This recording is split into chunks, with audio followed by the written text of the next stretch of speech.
Good morning, everyone. Thank you so much for coming out this morning. Sorry for the late start, but better late than never. It gives me great pleasure to introduce Congresswoman Elizabeth Esty. Elizabeth Esty is the U.S. Representative for the 5th Congressional District of Connecticut, which spans northwest and central Connecticut and includes the Farmington Valley.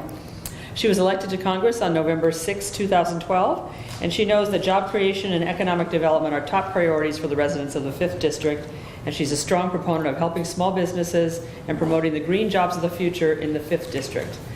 Please join me in welcoming Congresswoman Elizabeth Esty. Thank you, Lisa. Thank you. It's great to be with you here this morning, and believe me, I would rather be staying in Connecticut for another week than getting on an airplane midday today and heading to D.C. But I think it's fairly important to keep the government open, and that is this week's task when I get down there with my colleagues after 2 wonderful weeks home in Connecticut, after 6 weeks in D.C.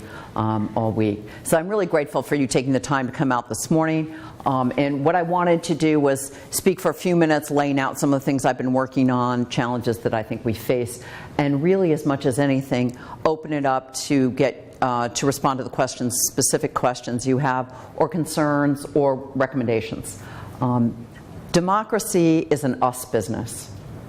It's not, principally about who the president is or who's in Congress, but it's about the power that we have as citizens of this great country to make change, and to change things if we don't like how they're going, or modify in some ways. And that connection between, and I say this particularly having served in local government, in the Town Council of Cheshire, having been a volunteer on boards and commissions, then elected local office, and as a state representative, and now more recently in the U.S. Congress, it really only works if we get more people involved at the table, figuring out how we solve the challenges we're facing, whether they're local or state or federal or international, as some of them are right now. So it's in that context that I'm particularly grateful to be with you here this morning and hear what your top concerns are, and really have more of a conversation than a presentation. So quickly, a little bit on what I've been doing, and then move to what most concerns you. To let you know, I'm on 3 committees. I've stayed on the Transportation and Infrastructure Committee. That committee was my top choice because it's such a vital issue for us in Connecticut. It also has a tradition which has carried on despite the contention in Congress over the last couple of sessions of being very, very bipartisan. So through my work on that committee, and actually I was just recently elected the vice ranking member, which is sort of the number 2 Democrat for the entire committee. It's a committee of about 60 people, so it's one of the larger committees in Congress. It is also the most popular committee, judging by the people who want to get on it, because it is seen as a place that, again, in this contentious time, it's been named as a top priority by the new president in his administration, and we are hopeful, I'm eternally hopeful that we will be able to work on getting something done. Now, over the last 4 years on that committee, we've had a chance to do some really good things, including passing the first long-term highway bill in quite some time. In that, I was able to get provisions for Connecticut dairy farmers that for 20 years we've been trying to get a specific provision changed. It is one of those quirky little pieces that turns out to have a very impact on mostly one state, ours, and was affecting our Connecticut dairy farmers differentially. And it took an act of Congress to get that changed, but I was able to do that working with bipartisan members, Rich Hanna from upstate New York, and I was able to remind Paul Ryan, who I work out with on Thursday mornings at 6 a.m., that he's from a dairy state too, and he should, what's good for Connecticut dairy, he should remember that. It's good for Wisconsin dairy too. So we've found ways to get good legislation passed. This February, the president signed into law, mine was the first bill sponsored and written by a Democrat to get signed by the new president. It's on women in entrepreneurship. That really centers around the work I do on my second committee, the Science, Space, and Technology Committee. Historically a bipartisan committee, but sadly I have to say one of the most contentious committees in Congress right now, principally around the climate change issue, where that has become regrettably, unwisely, and unfortunately exceptionally partisan recently. But again, I am hopeful, and I passed bipartisan legislation with the chairman of the committee, Lamar Smith. We passed a bill on STEM education in the last Congress, and that was really designed, the two pieces that I worked very hard on were on computer science, to get that included really as part of the basic curriculum, which it has not been, and to have that sort of tasked as when they look at sciences for our educational system, to include computer science as part of that. And I know that from my work in Connecticut and around the country of how many jobs require those computer skills. And frankly, it's sort of bizarre that it is not as part of the core curriculum in schools across America, because most of the jobs that are open and waiting require that skill set. So I was pleased we were able to get that legislation passed, and also to build on the work that I've done in Connecticut and learned from folks in the STEM field. I have an advisory board that's been helping me that includes educators, big businesses, small businesses, researchers, who all said, you know, part of the issue is training for teachers, particularly at the elementary school and middle school level, where typically we have teachers who do not have their core strength in the sciences, and that turns out to actually be a big issue when you're encouraging underrepresented populations, and by that I mean girls and kids of color, who have tended not to go into the STEM fields. And we find if there's not interest and engagement by 8th grade, no matter what you do in high school and post-high school, tends not to go into those fields. So it's critically important that we have the best teaching and the best support for elementary and middle school teachers. And so one of the provisions in that STEM Act was mine that builds on what's called the Noyce Teaching Fellowship, which really incentivizes and supports master teachers in math and science. And it turns out really good teachers matter. And I know for me they mattered in my life, and I know how important that was. A critically exciting, well-equipped, enthusiastic teacher can be. And so I'm trying to learn from, I don't remotely have all the answers. My job is to learn from you and to work with my colleagues to solve issues across America and make things better for folks.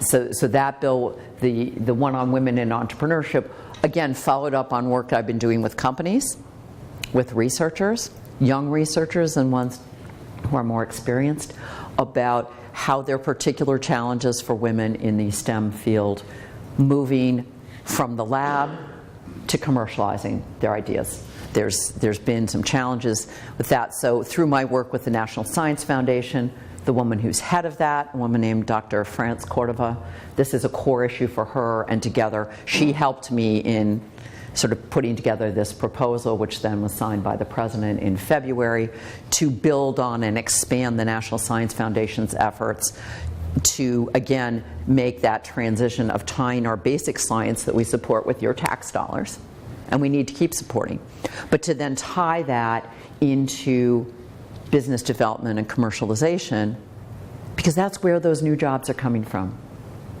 Our research shows us that it's small, and particularly new small companies, that the fastest job creation and growth comes from. So again, what I'm trying to do, I work with rocket scientists. I am not one, but I am trying to learn from the folks I work with, whether it's here or my colleagues or at the national level of experts, to what can we do that will better help serve the country, create economic growth, which is what none of our budgets, and I was actually meeting with Lisa Hefner here and looking at the budget last week and seeing what I can do at the federal level. None of this happens alone, and we're going to need good jobs, new jobs for our young people if we're going to have that kind of growth and dynamism that we really rely on and are looking to have in this country. So in the transportation side, I've just reintroduced the Brownfields Reauthorization Bill. You may say, what does that matter? For Simsbury is not an industrial city, unlike, say, Waterbury or Torrington or Danbury or Meriden, who are extremely concerned about brownfields. We need to be worried about it in Simsbury too, and I'll tell you why. For one thing, you have brownfield sites because every community does in America. It may be a gas station that's been abandoned. It may be, a small industrial site, but everybody has them. But the other piece is it's part of a critical part of our land use strategy. Simsbury is one of the most ecologically conscious, environmentally conscious communities in the country. You care about open space. You're devoted to your trails and to your parks. And if we don't have good brownfields policies that take contaminated sites or potentially contaminated sites and clean them up, which affects the health of local communities, and it's an environmental justice issue. But it also means that those properties then can get back on the tax rolls, can be part of job creation, and it means companies are not looking to site facilities in places like Simsbury in open space, virgin land that's relatively untouched. So that our brownfields policies are actually really important to preserve open space and keep pressure off of communities that you want that space for other purposes, not for a new industrial park necessarily, that might be better located in a place that has had industrial purposes in the past. So I wanted to flag that. It's a bill that has, again, bipartisan support. I have a Republican co-sponsor of my bill. I find my friends in upstate New York, who are mostly Republicans, have very similar districts to ours in ways and are really my good go-to partners on bipartisan efforts. So I'm also serving on the Veterans Committee. That is a new assignment for me. There are 40,000 veterans in this district.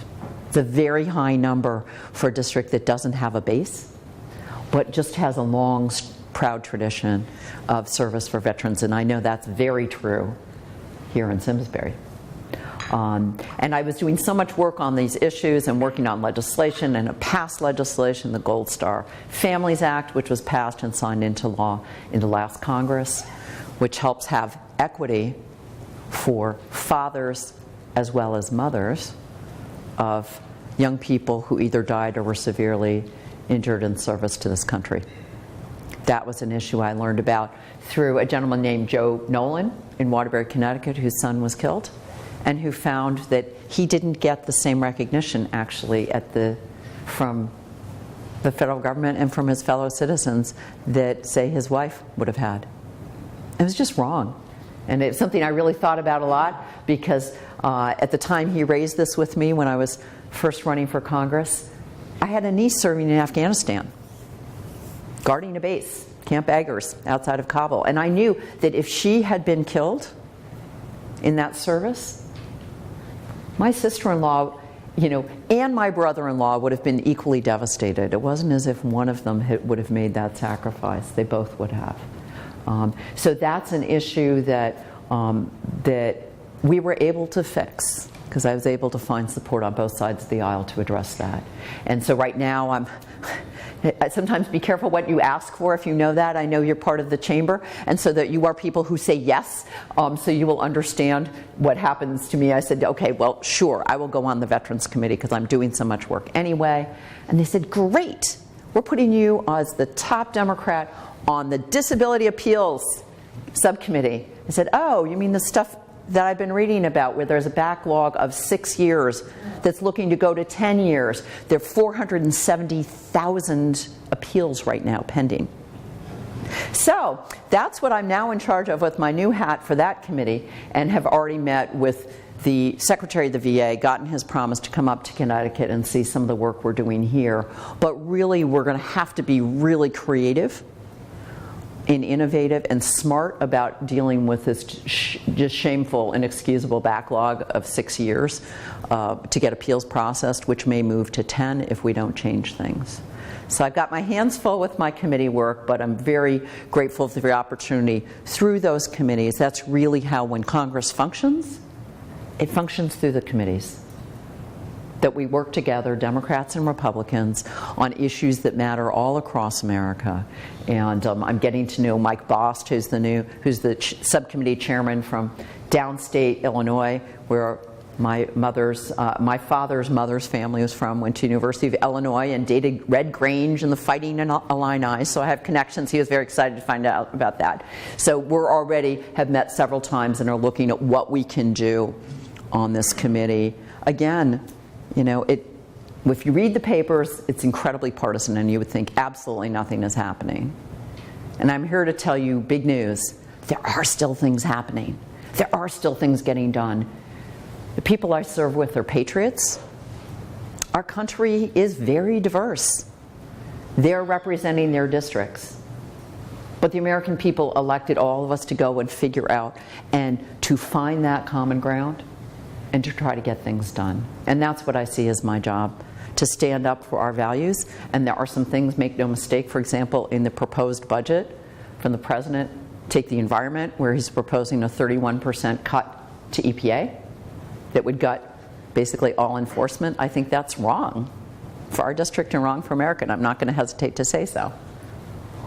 But if the president is serious about real investment on transportation and infrastructure, on the order of an extra $1 trillion, which helps close the gap of the $3.6 trillion that the civil engineers estimate we need to have to move us to a 21st century economy based on 21st century infrastructure, I will gladly work with the president, his administration, and my colleagues to figure out how we get that done. So that's a little bit of an overview of some of the issues that I've been working on in a more fine-grained level, and obviously voting on every piece of legislation that comes up in front of the House.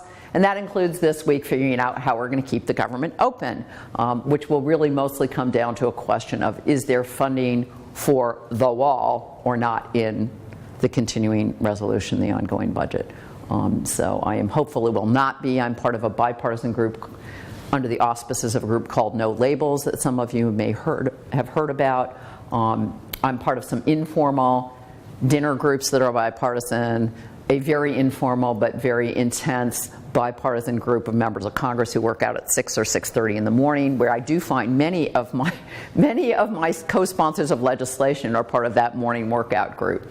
But then there's a No Labels group where also we're working on legislation, and we actually made a commitment and an announcement yesterday to support a so-called clean continuing resolution, which is to say no ideological provisions, including nothing on the wall, nothing on Planned Parenthood, nothing on gun issues, obviously of great concern to me as the vice chair of the Gun Violence Prevention Task Force and representing Newtown there. If anybody wants to know, I can tell you about some very bad bills that are coming down the pike in that area, which are wrong and dangerous for communities and dangerous for our law enforcement principally.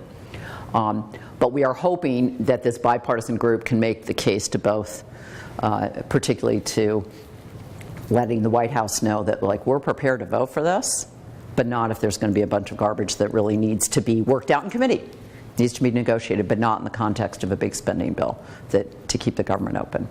We had a shutdown for 3 weeks in 2013. It cost millions and millions of dollars and was very unfair to a lot of people. It was the wrong thing to do, and I really hope that does not happen. I'll be working very hard to try to keep that government running and functioning as we work through what we have to in a contentious time. But there's no other way forward. That's what we have to do. Kind of work through things. That's what you have to do in a family. It's what we need to do in the American family right now, is to work through those differences and forge consensus, find where we do agree and build on that. And I found that to be an effective way to work in Congress. And hopefully we can have more of what works and less of the fighting and disagreement. So that's my pledge to you, to be as effective as I can be, and to really hear from you what your principal concerns are, questions. If I can try to demystify things, I will. But again, I want to thank you for the opportunity to serve with you in this wonderful thing we call American democracy. Thanks very much. Yeah. I'm Ray Lagan with the Master School around the corner. I wanted to publicly acknowledge you and thank you in front of everybody. Elizabeth and her office did a phenomenal service for us about a year ago. You probably don't remember, but your staff or you were intimately involved in helping resolve an issue that we had for immigration as we bring students in internationally. Yep. It's like the immigration office shut down for some reason. Yep. I think it ended up being a software glitch somewhere, but we were stymied. And it's not my school alone. Many of the private schools here were locked down with students trying to attend school. And I don't know all that you did, but thank you. I called your office, and that afternoon we got a response. Good. As the issue, we ended up having to call legal counsel to get involved, but through your efforts and their combination, I just want to publicly acknowledge thank you. Thank you. I'm sure you get people throwing stones at you all the time. Today, I'm not throwing stones. Thank you. Thank you. I'm acknowledging your efforts, and I thank you. Well, great, thank you. And I will say, my pledge to you is we will try. I can't pledge we can fix it because I usually don't know. Like when you called, we'd say we'll try. We'll reach out to Immigration and Naturalization. We'll find out what the situation is. We are able to get it resolved. I can't fix problems I don't know about. So when you are doing me a favor by letting me know if there's a problem that needs fixing. I'm sure you're telling everybody else about it, right? So at least if you tell me about it, then I can try to see what I can do and at least make that effort. And if at all possible, get it resolved. And too much of the time, that's part of the reason I'm here today, is because there are things that are way more fixable than you might realize. But if nobody knows about them, then agencies may not realize there's a problem. It may genuinely just be ignorance. It doesn't excuse it, but it may be ignorance about an issue, that something's gone off track, and can be really easily fixed and quickly fixed. And you will not only helping the students here, but that helped me across the country. They were aware this is a problem that needed to be fixed. But the corollary as well is after the whole thing was resolved, about 2 weeks later, I got a call from your staff saying, I just want to make sure everything is okay. So you called on customer service. Thank you. That was amazing, and I'm very impressed with you and your organization. So you've got a good staff and you do things well. Thank you. And I'd love to invite you to our school, not great. this semester because we're Wrapping up, exactly. Maybe in the fall, if you could come and speak for a few minutes about, when you spoke just a few minutes ago about, we're in this together, it's a bipartisan effort, and we all are trying to do the best. That's a message our students need to hear as well. And I would welcome, I'll reach out to your staff. Sure. Office Sherry is here and will be happy to help do that. And I got involved in politics really because of my kids. I was very active in the schools and was going to a lot of meetings and was one of those people who got up at town council meetings and spoke my mind rather freely about how I thought they were not necessarily making good decisions. If you've been one of those people, you know who you are. And they kept asking me to run for office, and I kept saying no. So I had 3 kids at home, and I was busy, and it's not easy doing that. In Connecticut, when you're in local office, you are highly accountable. My kids will not go to the grocery store with me. That's been true for about 12 years now, because it's an hour proposition to go get, a carton of milk. But finally, and this was in 2005, my daughter, Sarah, who's very interested in politics, and now confesses she actually just wanted to run a campaign, but she didn't tell me that at the time. Instead, she said, Mom, when you've always told us if we see a problem we should fix it ourselves. They've asked you to run. We're old enough. You should run. I'll run your campaign, but you should run or don't complain. And that was for me kind of the wake-up moment about if I'm serious about what I believe about democracy and what the system means. And it was going to be, live my words or eat them. And given that it was not only my 15-year-old daughter, but my sons, 12 and 9, all of them at the table, at the kitchen table, post-school, in theory doing homework, but really just kind of sitting around having snacks and talking. And I realized that is the way it works. And we're lucky to live in a country that is the way it works. A party doesn't come and tell you that you have to run or only these people can do it. That is not the way it works in this country. It empowers each and every one of us to do something. So be careful. I started on the library board and look what happened. So it was not any grand plan. It was really, you see things that you think could be better.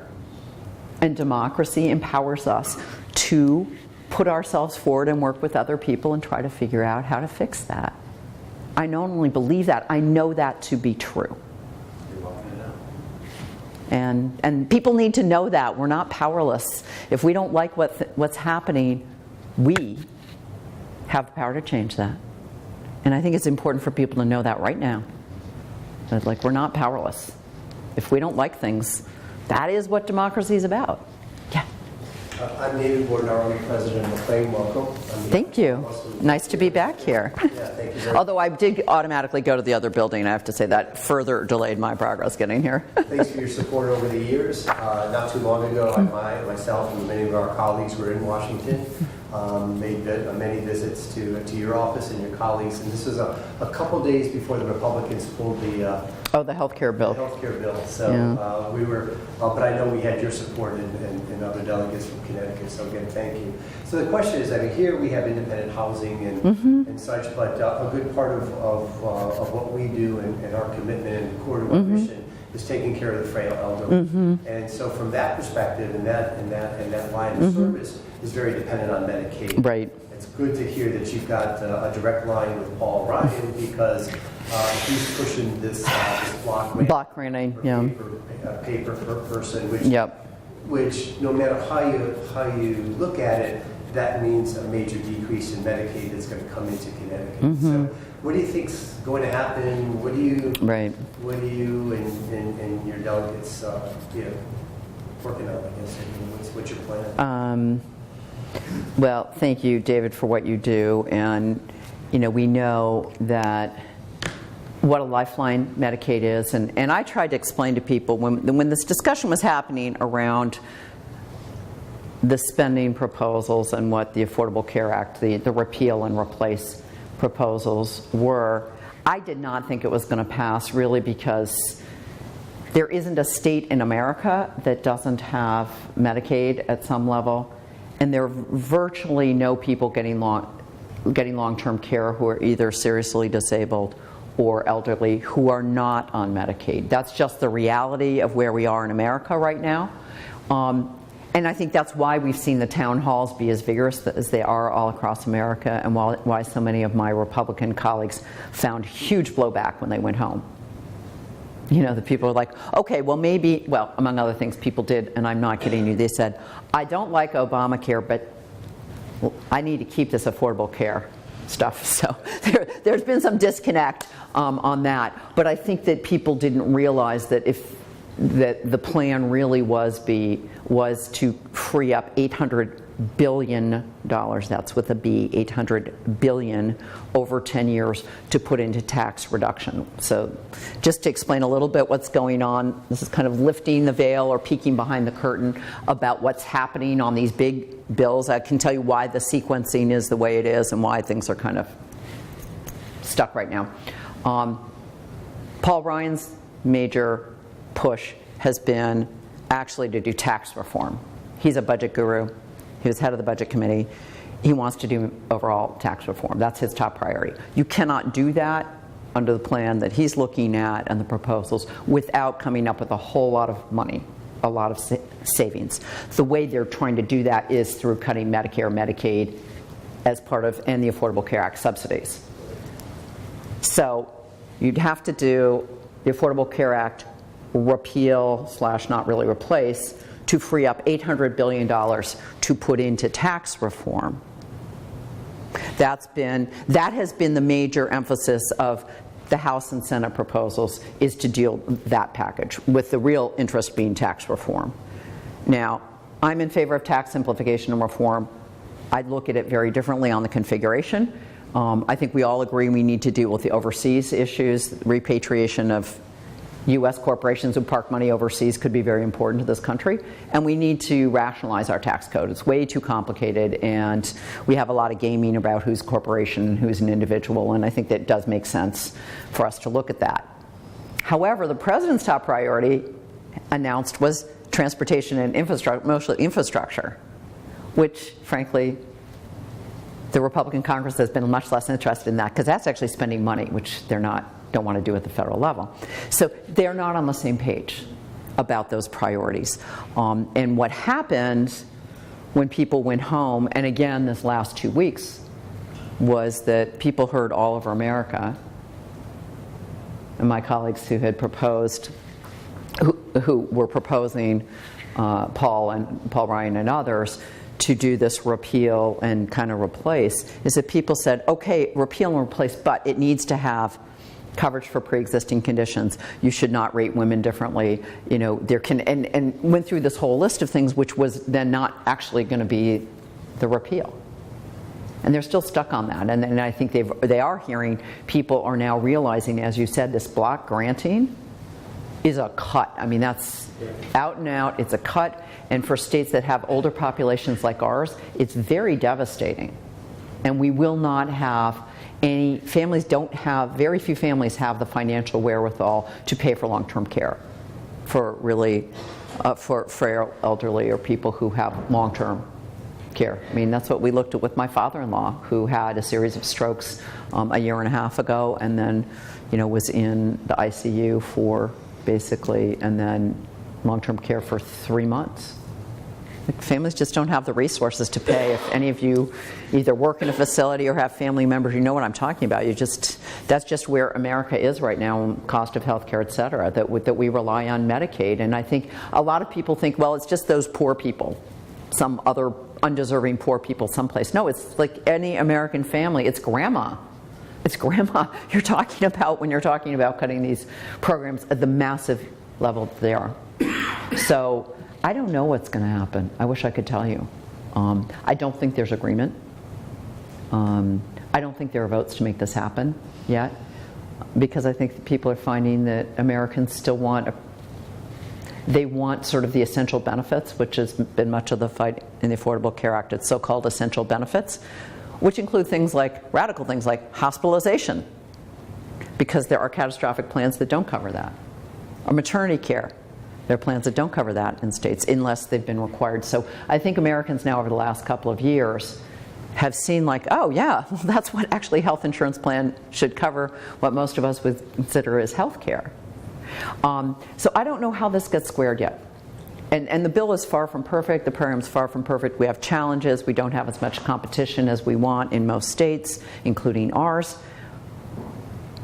I stand ready to work with my Democratic and Republican colleagues and the President to figure out a better way forward on this. But I think this sort of wholesale repeal, really just to save money that you can use for tax cuts, is not the way to do that. I think it needs to be a genuine discussion about health care, how we provide it, how we afford it, and to do that in a way that makes sense. And that is hard to do in a context of saying, get rid of this program. And the same thing is true for something like Dodd-Frank, where yes, there are changes we need to make. I hear from the mutual funds, heard from Simsbury Bank, from our small banks, smaller community banks. They really would like to see some accommodation for the smaller banks, and I think they're right. And I'm working with my Democratic and Republican colleagues to look at what is the regulatory burden on smaller businesses, including our smaller banks who are not engaged in the sort of behavior the big banks did. I think there's a way forward for us on that we can and should be working on in a bipartisan way that would leave in place regulations that help protect against excessive risk-taking by big banks, but recognize the importance of our community banks and our credit unions that really do a lot of the lending in communities like Simsbury, where they know their neighbors and they're willing to deal with much smaller loans and weren't involved in the securitization of the mortgages, which is what led to so much of the problem. So, there's a lot of good work we can and should be doing together, and I think a lot of my colleagues are finding out a lot more how their states, whatever color you might call them, red or blue, are finding out actually their states really use that Medicaid funding too, and a block grant that was getting cut over time would actually be very harmful, not just for Connecticut, but for Kentucky, for Missouri, for states all over America. Thanks for your support. Absolutely. Yes, ma'am. My name is Alice Swear. Mm-hmm. The wall. Yes, the wall. Unless, in my humble opinion, possibly a wrong opinion, and probably totally politically incorrect, unless one is 100% genetically Native American, we are all descendants of immigrants. I am a third-generation American. Putting up a wall. Okay, we have gated communities. We have reservations. We have apartment buildings. Those are all walls. A wall along our southern border? Not unless you're going to do it at the northern. The planes coming in, the ships coming in, and everything. Otherwise, it's just wrong. Extremely discriminatory against individuals living in the South Americas. So, you want a wall? It's going to be everything or none. But when does that stop? As I mentioned, the gated communities. Sure. When you start putting walls up against, because that part of town isn't the nicest. Right. When you start telling people you definitely have to do this, this, and that. We've got homeowners associations. They're a type of wall. No more walls. Well, thank you, Alice. Have been very clear previously, now, and in the future that I agree with you that I think a wall does not make sense. I think it's not authentic with our American values as an immigrant nation. Do we need control of our borders? Yes. Do we need revisions in our immigration system? Absolutely. It is not functional where we are right now. And I hear this from businesses large and small. Take, for example, farmers in Connecticut. I'm not talking about in California. I'm talking about in Connecticut. The farmers in Connecticut feel that they are faced with an impossible choice right now. Under the law as it stands, they believe, and I have no reason to doubt them because I've heard it from enough of them, whether they're dairy farmers or greenhouse growers or whatever they are, whatever particular crops or cattle or sheep or whatever it is that they raise or grow, that they say that if they abide by the law, they will be economically uncompetitive. And to be economically competitive, they have to violate the law. Nobody in business should be facing that choice. That's wrong. That's wrong. So it's dysfunctional. It's dysfunctional where we are right now as a country. We have 11 million people in this country who are living, their kids are going to our schools, they're providing essential services. Our food will go up in cost when we fix this. People need to be aware of that. Our food is cheap in America in part because we are using labor that is not documented and is paid a lot less. And we need to remember that. I mean, that is part of what we are all living off of, that because so much of the agricultural labor force is an immigrant, undocumented labor force that are underpaid and can easily be exploited. I met with the Mexican Consul General a couple of weeks ago, came to meet with me in Bethel. I believe strongly that we need to fix this system again. It needs to be done in a bipartisan way. And we can look at, enhanced security. If that's part of the price of compromise to get something comprehensive done, that's what we should do. But we need much smarter and better policies. And I'll tell you, this was raised with me yesterday. Last night I was at an export event for the state of Connecticut is involved this week, is doing an export promotion week. So I've been working with the Small Business Administration and other areas of the Department of Commerce to help support exports from Connecticut around the world to help enhance business opportunities for Connecticut businesses. And 30 to 40% of our GDP in Connecticut is tied to exports. It's a really important part of our economy, is actually a lot of it in aerospace, but also biotech, biomed, and general manufacturing, not related to aerospace. So at this meeting last night, some of you may know the name Peter Gioia. Peter is a well-known economist. He is the economist for CBIA, the Connecticut Business and Industry Association. So I've known Peter a long time, and I was in the state legislature. He'd come and brief us.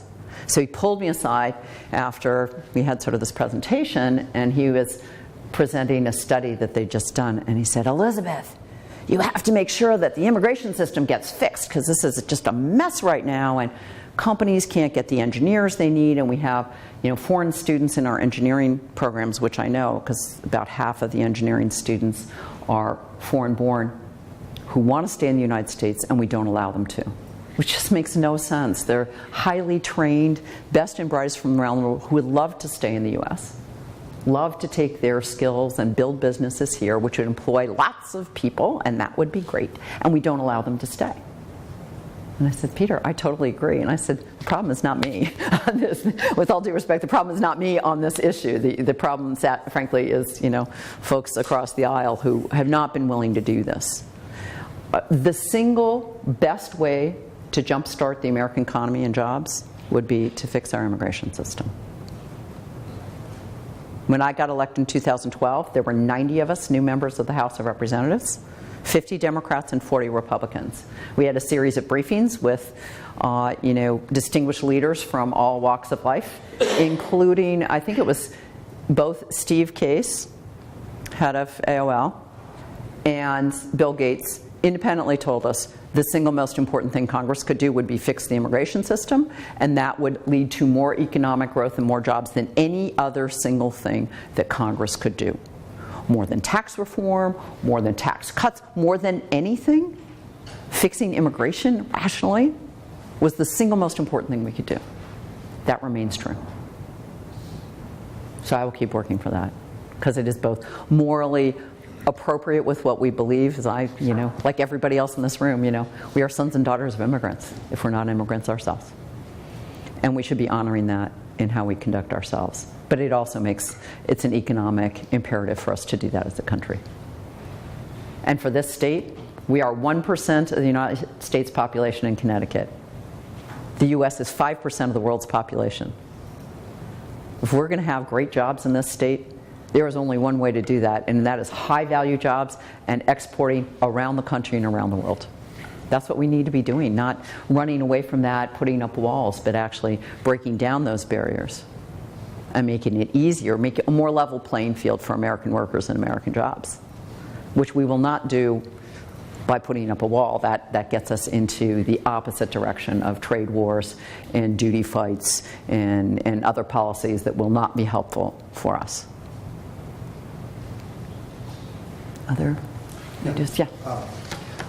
I'm Chuck Wolf, and I'd like to thank you for being part of the Problem Solvers Caucus. I do work in No Labels in Connecticut as a volunteer, and I wonder if you could say a little more about the Problem Solvers Caucus. I know that they want to work on infrastructure and tax reform, and I'm wondering if there's some interest in working on immigration. I mean, just as what you said. Could you talk a little bit more about how you see that evolving and how to encourage more people? Because I think you're the only representative in Connecticut that is in the... Jim Himes is, Jim. Is he a member now? Okay, that's good to hear. And also how to encourage our senators to think more like you do. Yeah. Thank you. Everybody is going to, anybody in elected office kind of has to chart their own course about how they see their job. I see mine, and it's authentic to kind of who I am, but also this district, which I will tell you, which you probably know.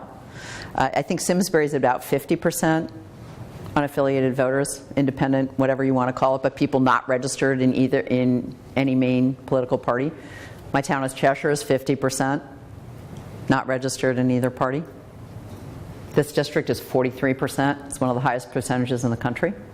And we're seeing more and more of that. Young people, I don't know if you've got kids or grandchildren, any of you, but most are not registered in any political party. You really don't have a lot of faith that the parties are serving the country well.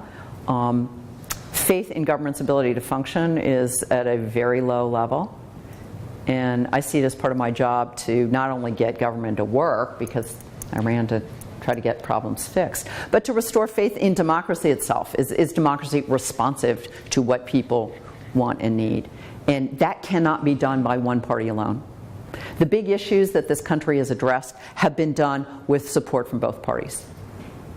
So take an example. I was at a climate change conference over the weekend, and people were reminded of how the big pieces of environmental legislation, almost all of them, got passed under the Nixon administration, which is really hard to believe right now. But they did, and they did in part because there was a great deal of pressure brought by the public. The first Earth Day now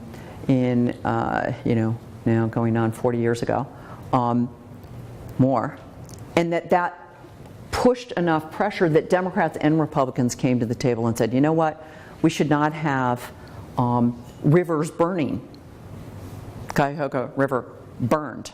My husband remembers growing up in Watertown, and he said you knew what color sneakers were being made in the Sperry factory by the color that the Naugatuck River was running.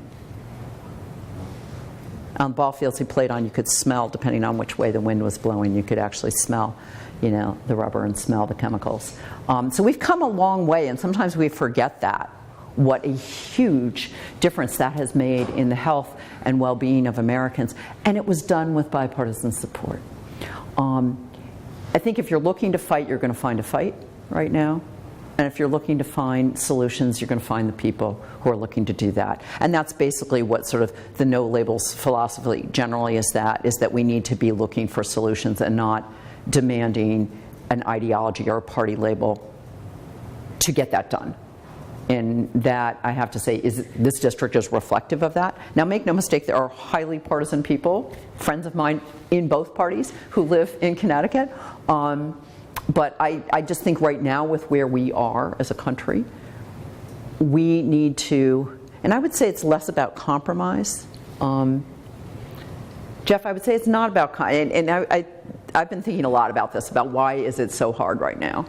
And I think we're facing challenging times, and the lack of economic growth has really meant it feels very zero-sum. So people feel like if somebody is gaining, somebody else inherently is losing.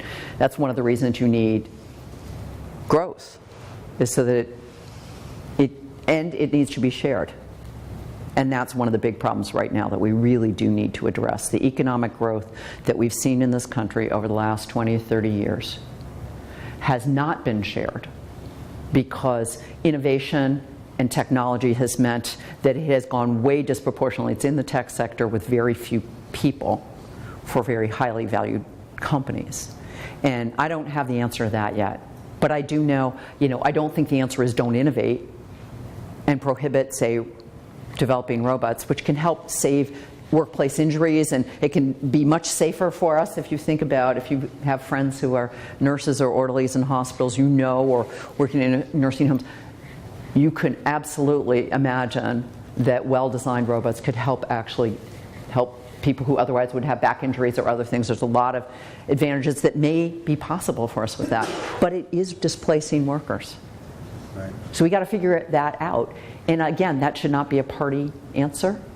That needs to be a human answer of how we fix those issues. So I see that as what I need to do, because that's the only way forward. I think we need to be looking at building consensus as opposed to compromise. Compromise has become a dirty word, because I think compromise is associated with giving up your principles. When I work with Republicans, I'm not giving up my principles. I'm finding that we have common ground. And so where that legislation is getting passed is where there's common ground, and where there's trust in saying, okay, on this issue, we agree, and everybody wins somewhat. It may not be exactly what I would design, but it's not exactly what they would design, but it is better overall than doing nothing. So let's do that. That's about building consensus. So you start with your values and you build up. It is a slower process, but I think it is more likely to yield the results we need as a country, and more likely to get us used to working together again. For 25 years now, people have been running against Washington. Since Newt Gingrich, it has been run against Washington.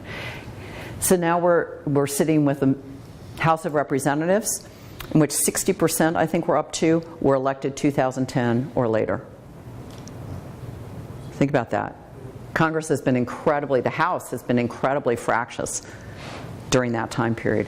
Many of my colleagues who have been elected 2010, and I was in the 2012 class that had 90, if they didn't serve in a legislature that functioned, they maybe have never served in a government that's functioned. So they don't even know what that looks like. They don't have the habits of doing it.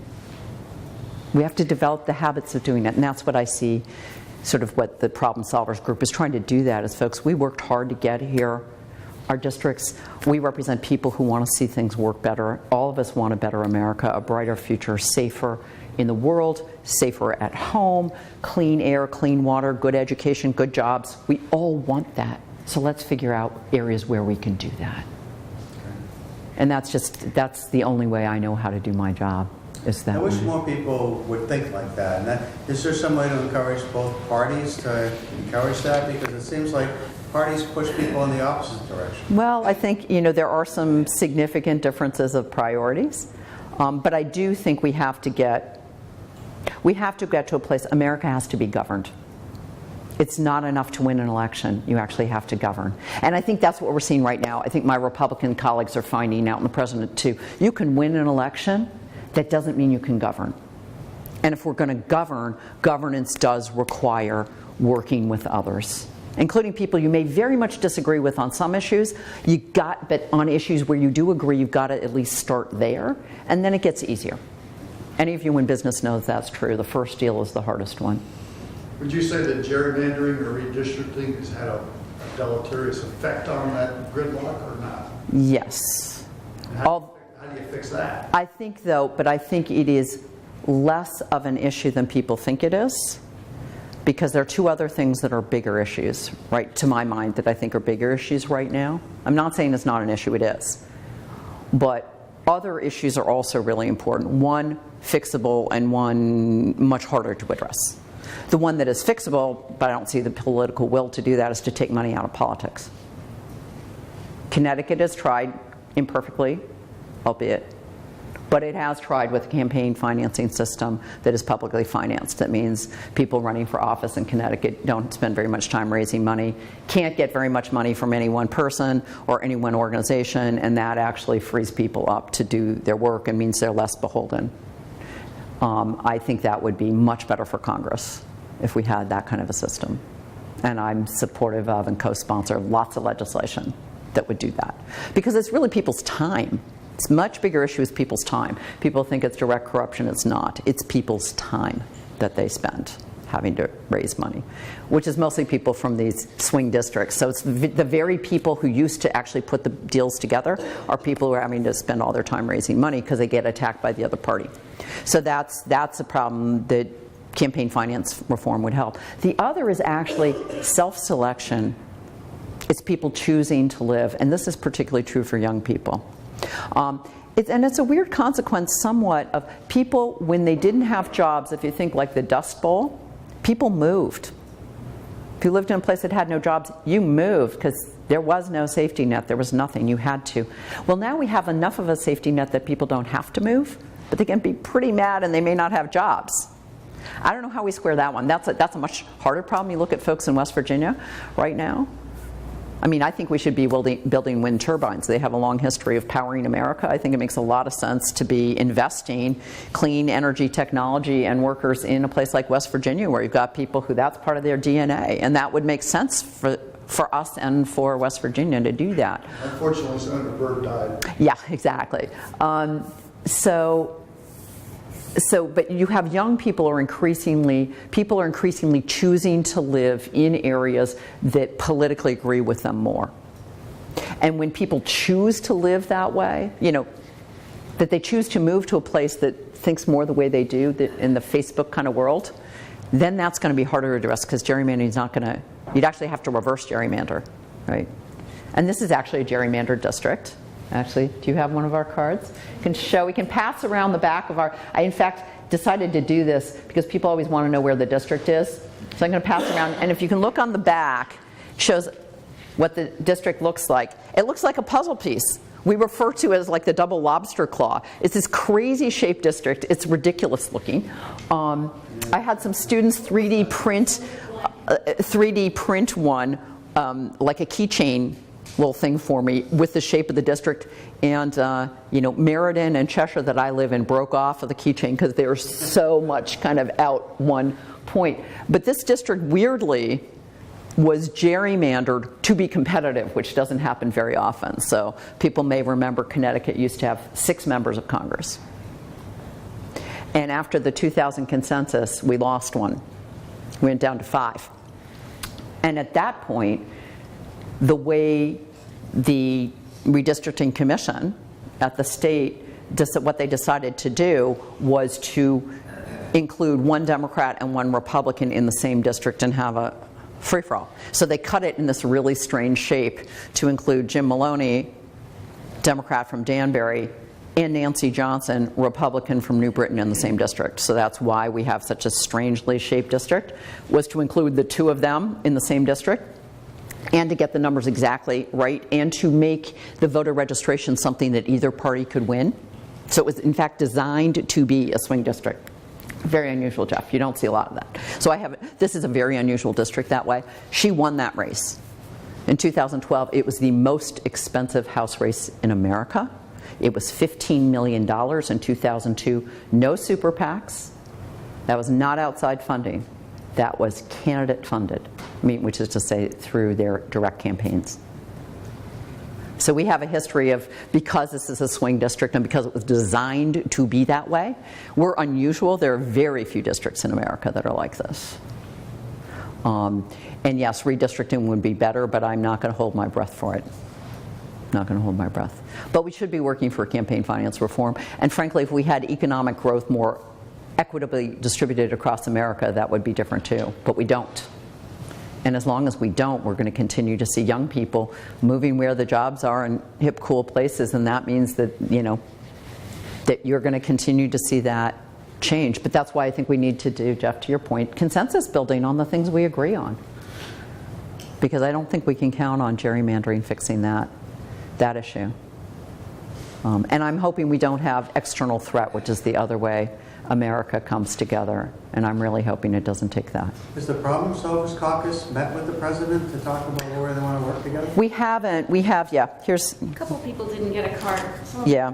No, I was just going to have people pass it around. So yeah, here's kind of the shape of the district, which is, this is, yeah, and so it's this. And so this is the 4th district. So Jim Himes' district is this one.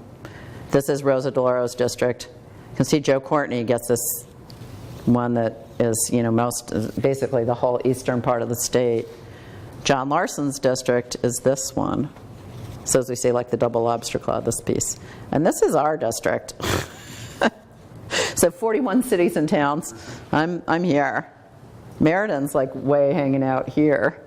So it's, you would draw it differently if you were trying to go for just block-shaped districts.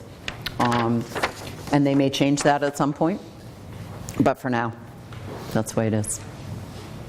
Other questions? Well, first I'm going to see if there's somebody who hasn't asked one first, in fairness to, where I could be like a professor with Socratic method and call on people who are just sitting there looking and not making eye contact. Now, this is from my years when I taught for a number of years. Yeah.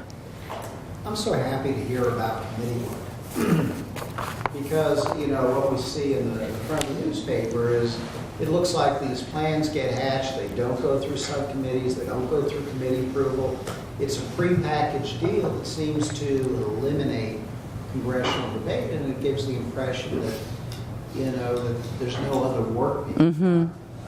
That was the impression from the health care bill.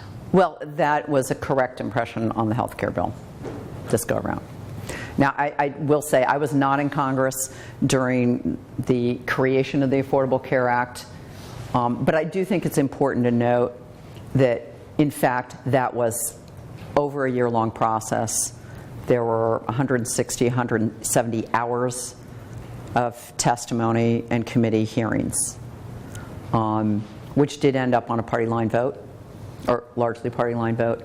But it did not start out that way. It had been through a committee process. It had what's called an open rule, and an open rule has to do with whether bills are brought to the floor and whether you're allowed to amend them or not. Too much of the time we don't have open rules right now. We have closed rules where it's an up or down vote on a bill and people are not allowed to amend it. And that's a bad process. So if you hear sometimes in the parliamentarian jargon of Congress, they talk about regular order. Regular order means that bills originate in committees and they have hearings, and you go through a hearing process, and then you have a markup of a committee where you have formal amendments, and then you vote it out of committee or not, and then it goes to the Rules Committee, and they hopefully pass an open rule to allow it to go to the floor, and then there's open debate on the floor. And any member of Congress is allowed to propose an amendment. That's the traditional way. It's much slower, but it is how you get consensus and you get buy-in when you do that process. So I think we'd be way better off. People complain it's too slow. I would say that's not true. If it's being slow because you're building consensus and really understanding what the implications are, that's a good thing, so that you have fewer unintended consequences. And in fact, you build support. More members of Congress are interested in the bill passing. More of them are concerned about it. More of them have looked at it and seen how it would affect their own district. And I think that's a better process to do and leads to more consensus and more good bills that are bigger ones actually getting passed with support of both parties. The reason why it's so important that big bills pass with both parties supporting them is because when you need to fix legislation, it's hard to do if only one party passed it. And that's what we're seeing with the Affordable Care Act now. We've been able to make some modifications to Social Security and Medicare. We have to many of our environmental big laws, because they were bipartisan. Most people voted for them, so it was easier to get. It did not become an ideological litmus test to say you're going to question, not question, but you're going to try to fix some things that aren't working as well as they should. I think we need to get back to that part where we're not going to get it right the first time. I think it needs to be more like science. I do a lot of work on the science side. And scientists have a theory, right? And they test it out. They test it out. And they get lab results, and then they analyze their lab results. They usually don't necessarily throw out their theory. They don't decide like, okay, this gravity thing, I don't believe it because my first test didn't show anything. No, you say like, I need a different test. I need to do it again. What did I learn? What could I do better? And I really feel like we need to do more of that in Congress. Not give up on the goal. We have been trying to fight poverty. LBJ's War on Poverty is 50 years old now. Could we maybe use some different and better programs? Maybe so. Maybe so. I don't think that's heretical to do it, for me as a Democrat. But I don't think we should, if programs aren't working well, I don't think that means well, let's not even bother trying to do something about poverty. I don't think that's the right answer either. I think the answer is let's be broad-minded about the means, but committed to the ends. And I think if we do that, we're going to get a lot more stuff done. We all want innovation. Okay, what does that look like? Okay, well, some people think tax credits, some people think education. So let's ask experts and pass some stuff, and then come back in a few years and see what's working, and do more of what works and less of what doesn't. And it's a different mindset from where we are right now, which has gotten really locked in this position of, I can't win unless you lose. And that mindset, to my mind, means America's losing right now. And it's also made people not very willing to work together, which I think we all lose when we do that. Political consultants make out like bandits because they get to run a lot of ads, but I'd rather see our economic growth in other directions than running a lot of ads on TV and using up a lot of paper to send out, mailers right before election. Got time for one more question? Other thoughts? All right, Alice, if everybody else is going to sit on their hands, you get the last question, the last word. Recent events have led me to believe that our current president and his, quote, trusted advisors, unquote, are a bit hawkish and aggressive. Would you care to comment on this? You can say no if you want. Well, I think it's unpredictable is what we're seeing. I have to say that's concerning. I'm more concerned by unpredictability. In the foreign policy realm, that's problematic. I was in India 2 months ago as part of a bipartisan congressional trip, and we met with Prime Minister Modi. And we got a lot of questions about what exactly is America doing. I was at an international conference on climate change over the weekend in Oxford, England. Same questions, and that was a multinational group that was there. So English speaking, but folks from India, New Zealand, Australia, UK, Canada, US. Who are really perplexed and concerned about what this means because they can't figure it out. That I don't think is good for America. I think we need predictability, and on the question of I fully expect we're going to be having some briefings on and some hearings on the decision to launch 59 Tomahawk missiles and what did that get us and how does that fit into a broader plan of what the U.S. is doing in the Middle East and elsewhere. We don't have a very clear idea of what the president's strategy is. We've seen tactics. I want to see what the strategy is. I've been on record for a long time saying that, because I deeply believe this is a part of the constitutional, not just prerogatives, but requirements, that Congress is supposed to be the only body that declares war. Presidents are allowed authority for emergency actions for a 60-day period. In effect for 50 years now or more. Congress has abdicated that responsibility. I think that's wrong. I think it's dangerous. I think it leads to an imperial presidency, a growing power of the executive. But I also, especially from my position on the Veterans Committee, and with a niece who served in Afghanistan and a nephew who's about to deploy as a SEAL, so these are people's sons and daughters. May not be yours, but it's somebody's. Sons and daughters of this country. Deserve to know that the American people are backing them if they're being sent in harm's way. It's unfair to them to send them off on the order of one person. That ought to be collective commitment by this country, because in part we commit to them we will take care of them and their families when they come home or if they don't. And I think it is unfair to our military to send them off on the order of one person, and it's way too easy for Congress to say, oh, that was the president's decision, I don't agree with it. Gets us off the hook. That's not right. So we should have those vigorous debates in Congress. There should be debates and there should be votes. And the American people need that opportunity to weigh in through their elected members on these debates. Because it's the right thing to do, and it's smarter and safer for this country. And it's unfair to our troops to do otherwise, because it leaves them not having the kind of support that they deserve to have when they're putting their lives on the line. It's just wrong to do.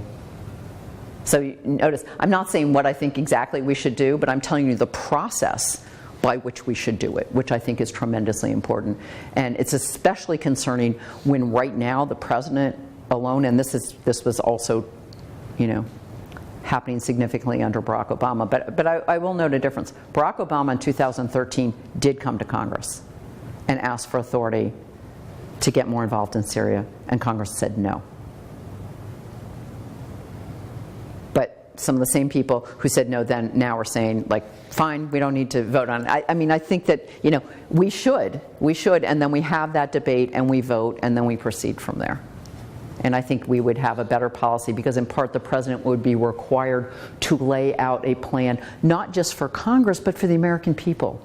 This is something the American people need to weigh in on, and we need to come to some consensus on. And that gets short-circuited when presidents, on their own authority, go forward. So I think it is actually extremely important that we do this. And then we work out what that position is.